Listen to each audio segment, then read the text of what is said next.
5 dahilan kung bakit kailangan mo mag-alaga ng isang aso kung ikaw ay isang negosyante. Sa videong ito, malalaman niyo kung bakit ang isang negosyante ay sobrang motivated na magtrabaho kapag sila ay mayroong isang aso. Pero bago yan, meron akong kwento sa'yo. Last year kasi, nagkasabay-sabay yung mga problema namin. Um,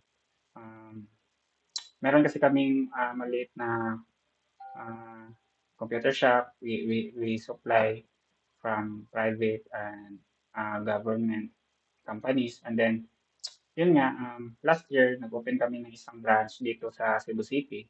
And then, alam mo yun, yung at first, okay yung takbo ng business. And then, umabot sa time na konti lang yung binta. And then, so, nagka-problema kami sa cash flow. Kasi every time na mag-open ka ng isang shop, kailangan mo talaga na maglabas ng malaking halaga. And then, yeah, parang ano na ba, nagkasabay-sabay lahat sa family, problem sa of course sa operations, problem sa pag-manage ng mga employees. So yun, grabe yung stress ko during that time. And then, um, ano lang, swerte ako kasi meron ako isang aso na wherein siya yung parang tumatanggal lahat sa lahat ng problema ko.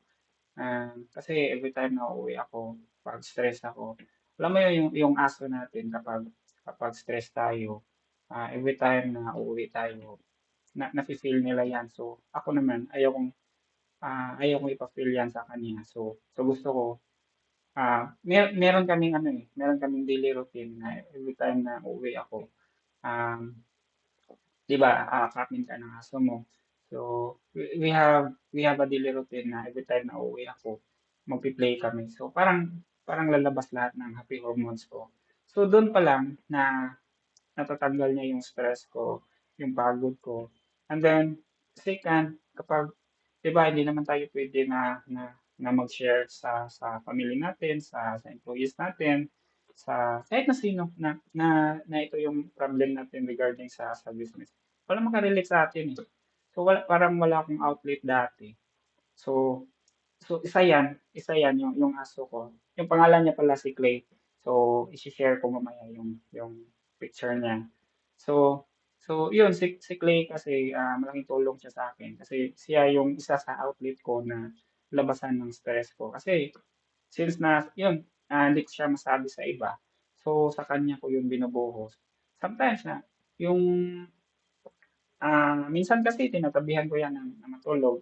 Ganun yung bonding namin eh. So, minsan din, sinasabihan ko siya na ito yung problem namin. Kasi every time na parang ma-share mo yan, yung burden mo inside, kahit na aso yan sinasabihan mo, meron yan silang feelings eh, na ma-feel mo lang na concern sila sa'yo. Parang okay na eh. Parang, di ba? Parang merong magic talaga na nangyayari sa'yo kapag every time na share mo yan, every time na meron kang problema, share mo lang yan for someone na you know na love ka niya and then meron siyang care sa'yo. Parang, parang ano lang ba, gusto lang talaga natin is isang someone lang, kahit na aso siya or friend or someone na merong care sa atin, na nagsisimpatya siya sa atin. Parang goods na yun eh. Parang enough na yun para sa akin. Na parang ma-energize ulit ako na kailangan, kailangan ko itong labanan. Kasi yung aso ko, hindi ko siya pwedeng i, ano ba, hindi ko siya pwedeng biguin na hindi ko siya dapat na makayanan kung ano man yung struggles namin. So yun, yung nangyari dun, parang every time na meron akong problem, since na meron akong isang outlet na malalabasan sa stress ko, yung nangyayari is parang palagi ako na nare-refresh. Tapos I have time to think another strategy para or paraan para ma-cope up or ma-solve ko yung kung ano yung problem natin. 'Di ba, every time na ano, every time na nasa business tayo, everyday talaga maraming problem, 'di ba? So, ito yung limang dahilan kung bakit kailangan mong magkaroon ng isang aso kung ikaw ay isang negosyante. So, number one is work-life balance. So, bakit? 'Di ba, sobrang busy natin sa trabaho, sa negosyo, sobrang stress tayo. So, kapag meron ka kasing aso, meron kang time to relax, to play again.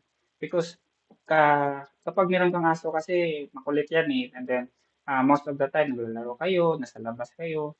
So, yun, parang na-enjoy mo, parang nakakalimutan mo lahat ng burden natin sa pagdinegosyo. And then, yun, parang ano ba, parang babalik yung ano mo, yung sigla ng buhay mo dati. Kasi kapag wala kang ibang outlet, mako-consume ka talaga sa pagnenegosyo. So, pangalawa is improve mental health. So, 'di ba alam naman natin na yung mga aso is naturingan sila na yung yung best friend ng mga tao. 'Di ba? So, ano lang, kahit na bored, grabe yung stress mo sa trabaho, grabe yung stress mo sa negosyo, and then marami kang sobrang busy mo, and then sobrang puyat mo na. So, meron ka lang isang kaibigan na ano mo, mahag mo, parang parang lahat ng puyat na yon, lahat ng stresses, immediately nawawala yon lahat. So, number three is improve physical activity. So, yung kagandahan kasi kapag meron kang aso is, kagaya ko, meron kasi kaming daily routine ng aso ko, si Clay, na every morning nagwo-walk kami, and then every night na nagwo-walk din kami. So, parang yun, exercise na yun. And then, yung sa amin, everyday, meron kaming parang naglalaro kami, minsan tinatakbo ko siya. So, yun pa lang, sobrang sobrang malaking tulong na yun sa atin kasi sobrang stress tayo sa pagnenegosyo. And then, kapag meron kang mga physical activities talaga, bumabalik yung gana natin na yun, mag-innovate, maghanap pa ng ibang paraan para ma-solve natin kung ano yung mga problema natin. And then number four is stress reduction. So, malaking tulong talaga na meron tayong aso kasi sobrang stress natin sa negosyo, and then yung simpleng ano lang, simpleng yakap, minsan meron tayong aso na pinapa-feel nila na yung ano nila, yung affection nila sa atin, na pinapa-feel nila na love nila tayo, they care for us. Minsan, kahit na simpleng ano lang, yung gumaganon yung tail nila, ano na yun, parang parang para sa akin, malaking ano na yun, malaking tulong na yun na nare-relieve yung pagod, yung stress natin. And then, yung panglima is improve productivity. So, yun nga, based doon sa mga unang na-share ko, 'di ba, meron kang physical activity, lahat-lahat yun na nawawala yung stress mo, and then, parang parang na-e-energize ka. So, it will greatly affect your productivity kasi ah, marami kang maiisip na paraan, marami kang maiisip na strategy para sa iyong business na lumago. Tapos yung mga problema mo dati, may solusyon talaga diyan. So, yun lang yung kailangan natin na na sa pang-araw-araw natin para maano natin, ma-cope up natin yung pagpalago ng business natin.